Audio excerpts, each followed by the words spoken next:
విశ్వక్సేన్ గారిని మాట్లాడాల్సిందిగా కోరుకుంటున్నాము. నమస్తే, గుడ్ మార్నింగ్ అందరికీ.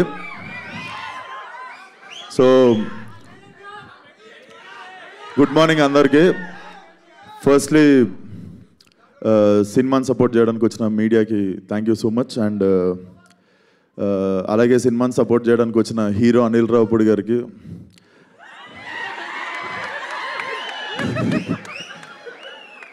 మన క్రికెటర్ తమన్ గారికి thank you so much. And ఈ సినిమా చూసినప్పుడు ఈ ట్రైలర్ చూసినప్పుడు ఒకటే అనిపించింది అశ్విన్, వచ్చిన డైరెక్టర్ విశ్వక్సేన్కి థ్యాంక్ యూ అన్న, నువ్వన్నా గుర్తించినావు. అరే పొద్దున షాపులు కూడా తెరవారు, ఏం అరుస్తుర్రా. సో ఈ ట్రైలర్ చూసినప్పుడు ఒకటే అనిపించింది అశ్విన్, చాలా పగడబందీగా ప్లాన్ చేసావు మైక్. సో బేసిక్గా ఆ మ్యూజిక్ ఏంది గురు, తమనన్నా నువ్వు కూడా కొట్టినావు కదా వెనక 2-3 డప్పులు, నిజం చెప్పు. దుమ్మలు అదురుతున్నాయి, ఏమంటారు దాన్ని, కడుపులు అదురుతుండే. Definitely very impactful trailer. Ashwin, this film should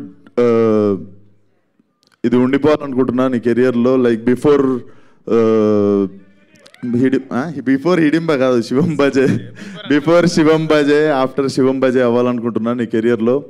and మనిషి చాలా మంచోడు, అస్సలు కల్మషం ఉండదు. జిమ్లో కలిసినప్పుడు కూడా he always rooted for me. And ఈరోజు నాకు రావడం కుదరకపోతే నేను గిల్టీ ఫీల్ అవుతుండే అశ్విన్.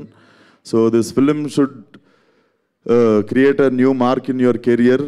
అండ్ ట్రైలర్ కూడా చాలా ఇంపాక్ట్ఫుల్ అనిపించింది. అండ్ డెఫినెట్లీ అందరు చెప్పినట్టు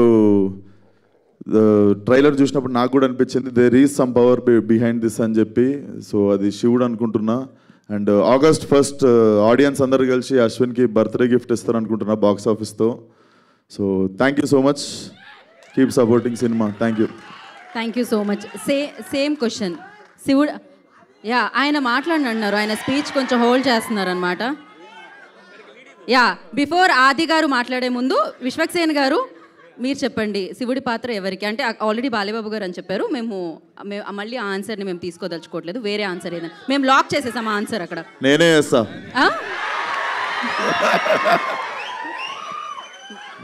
బాగుంటుంది, ఖచ్చితంగా ఉగ్ర రూపమే పెట్టాలి అక్కడైతే.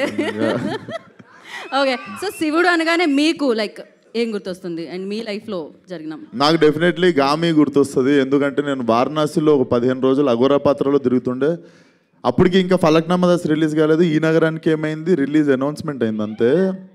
సో అప్పటికి ఇంకా మనం అక్కడ పోనీ అక్కడ ఉండే కొంతమంది తెలుగు వాళ్ళు కూడా గుర్తుపట్టడానికి స్కోప్ లేదు కదా. చాలా రోజులు నేను నిజంగా అఘోరాని అనుకొని చాలామంది వచ్చి భిక్ష చేసిరు నాకు. నవ్వే మ్యాటర్ కాదు, బేసికల్లీ అక్కడ చాలామంది అఘోరాలను చూస్తుండే నేను. So they believe me, it was very emotional. ఆ టైంలో కొంచెం ఒక జోన్లో ఉండే. So that 15-16 days remind me. So Bam Bholenath. Seriously మీరు ఆ సినిమాకి చాలా కష్టపడ్డారు, అంతే మంచి అప్రిసియేషన్ కూడా రావడం జరిగింది. అండ్ కాదు, లాస్ట్ పంచ్ ఆది గారు ఎలాగో అశ్విన్ మాట్లాడాలి, బట్